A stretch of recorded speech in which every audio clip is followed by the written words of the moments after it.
lapsen tasolla, vaikka mä väsyttää niin helvetistä. Joo, mä lukea teille mun vanhemman päivän tuotannon ensiksi. Eli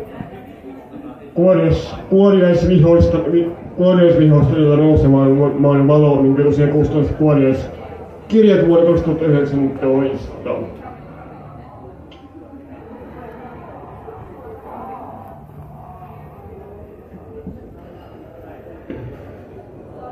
Tuonne tasangoilla ei ole vettä. Tuuli tuo kolkkua tomun tuoksuvasta vääreistä. Niitä pitkin vaeltavat legionat iänikuiset, huutaen mökkinä.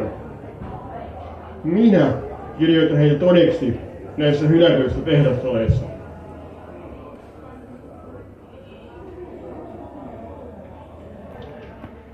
Ja tosiaan lyhyttä ja tiivistä prosaa.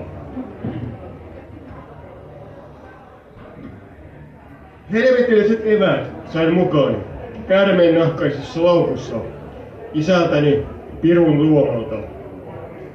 Minä kilon miehen houriolle saan piikaisen minut ottamaan reisilleen tuupimaan. Nostataan peurat. Minulla on rähkäsilmät ja pirun karvo selässä. Huomenna olen kartanallamme juustoa pyytämässä.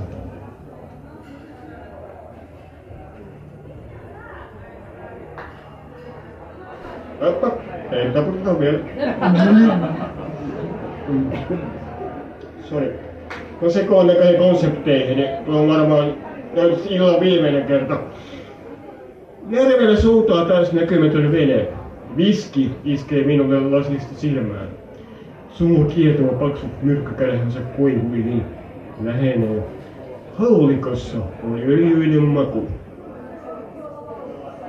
Ja tosiaan mä voisin päättää tämän kokoelman tähän nimellä 11. Mennään suoraan Lappiin. Nousevan maan valossa veli astui miinaan. Aaveporot ajoivat minua takaa kaamoseen. Kuljetan kahvia öisin. 10 äpärää ja susi matkamiehinä sivakoiden kannoilla. En puhu juuri muidenkaan asioista, lähdetetyistä sikiöistä. Miksi siis tekisin runoja suvustani? Noin, siirrytään puistuneisiin kaupunkeihin, mikä on mun vähän uudempaa tuotantoa. Itse asiassa tämän jälkeen on tullut 2. Ei vaan 1, joo.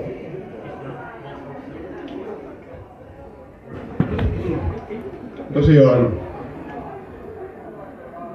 Thanatos rakastajista kaunein ja tasapuolisin. Ei syrji halvintaankaan kujaa. Mustat hullit rauhoittuvat ja avaruuden humiseva soitterasia myötää raukeaa tanssia. Kuin pakkasaamuna kauan sitten, kun et tiennyt vastauksesta puoliakaan. Kuin kuumeessa janoten paratiisia, joka oli jo mennyt.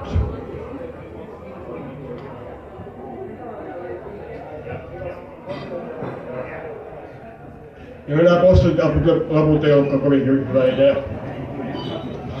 Nyski on keinon nuodan päässä, kun ullakkoa tyhjennetään. Rankkaa palvella nimetöntä. Virnuille kiipeilemme muratteja pitkin. Roputtelemme laastiin viestiä kaukaa. Lihassa hermonpäät kuplivat kilpaa kusen kanssa. Kuolla! Elää! Vai kuoltua elää! Siinä on virstoja aikaa ajatella.